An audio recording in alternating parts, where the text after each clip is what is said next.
As I was recently touring the internet, I came across a really interesting effect, and it has to do with a simple GIF file. Check this out. Here's the finished project. I'm selecting my play button, and I'm showing you a preview of my animated GIF here inside of Adobe Photoshop CS5 Extended. And here on the Russell Brown Show, I'm going to demonstrate how to achieve this effect.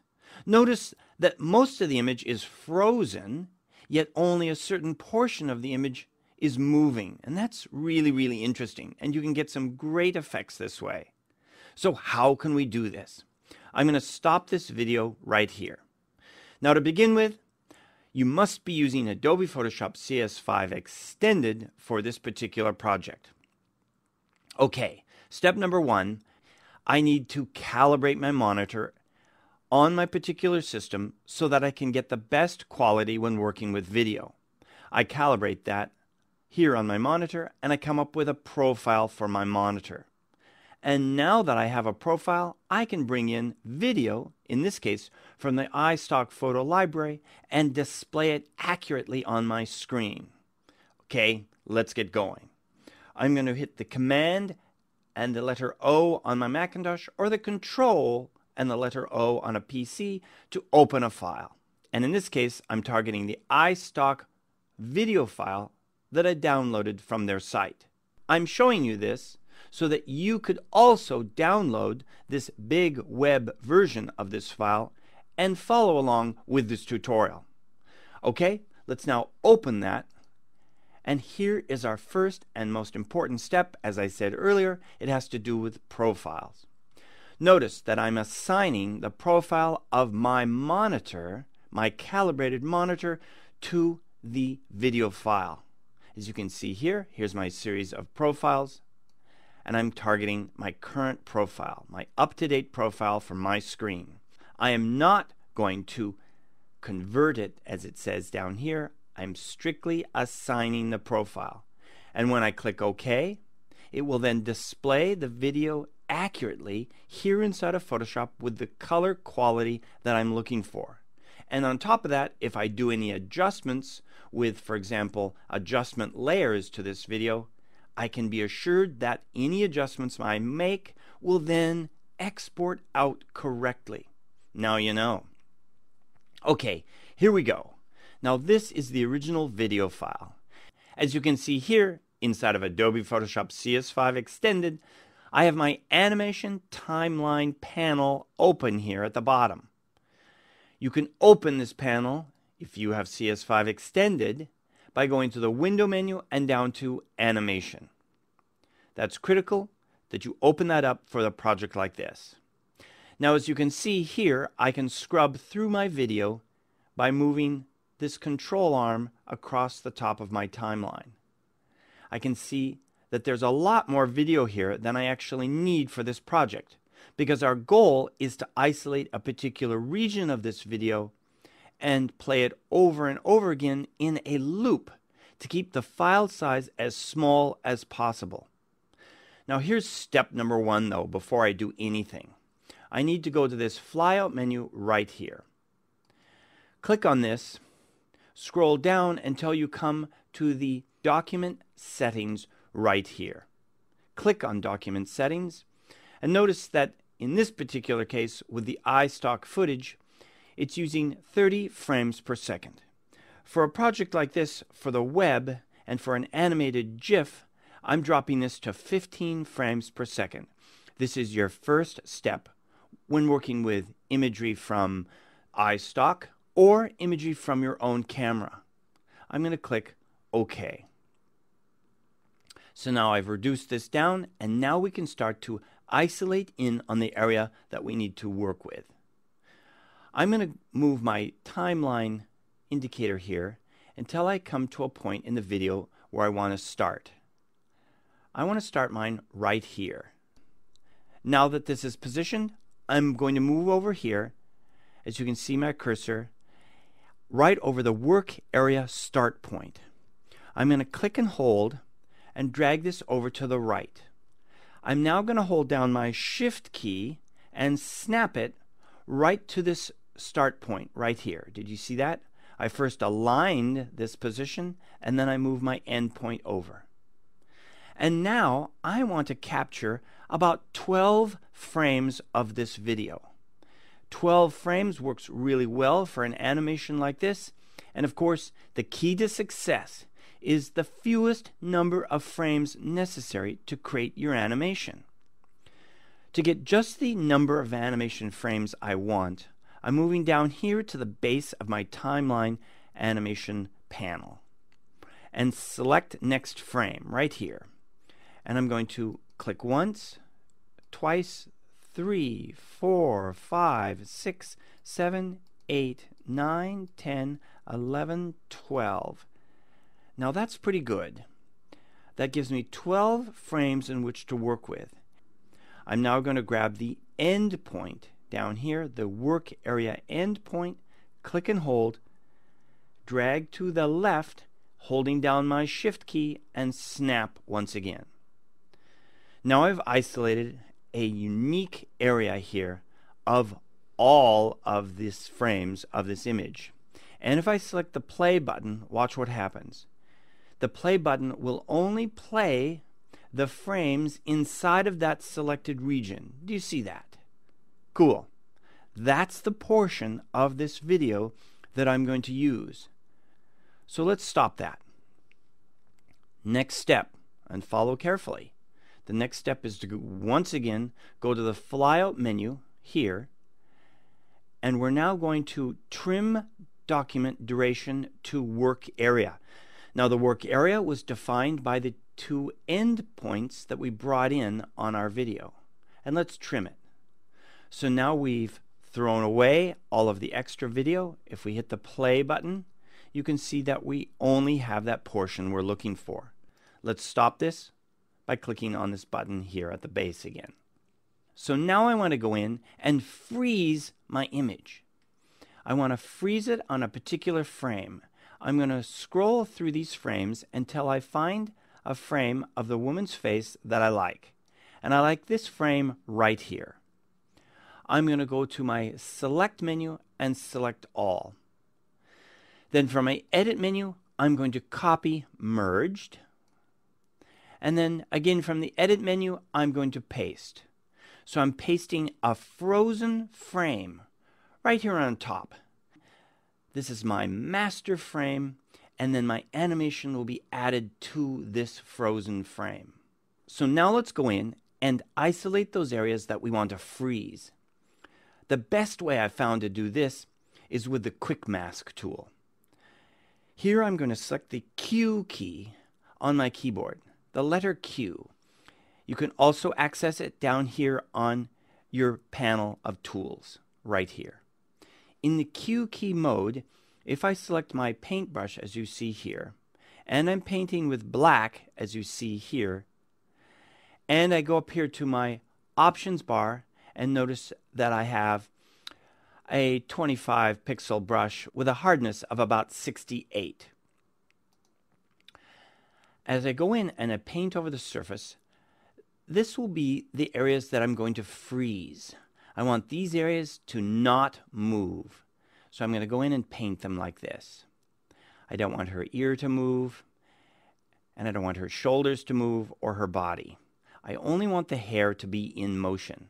Now, as you can see as I'm doing this, you can start to pre-plan your projects, and if you're going to photograph a model in movement, you want to make sure that their face did not move, and as you can see in this case, you brought in the blowing fan to just make those areas of your image that you want to move flow in the wind, and those areas you don't want to move, try and keep them as still as possible.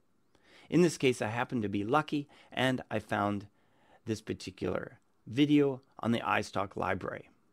Now notice these are the areas that I want to be flowing, the areas that are not covered with the red frisket of my Quick Mask. I'm now going to go in and cover up my fan because I don't want my fan to be in motion as well.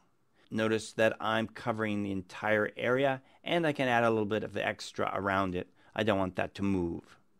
This looks pretty good. Now I'm going to select my Q key on my keyboard or select this icon at the base here.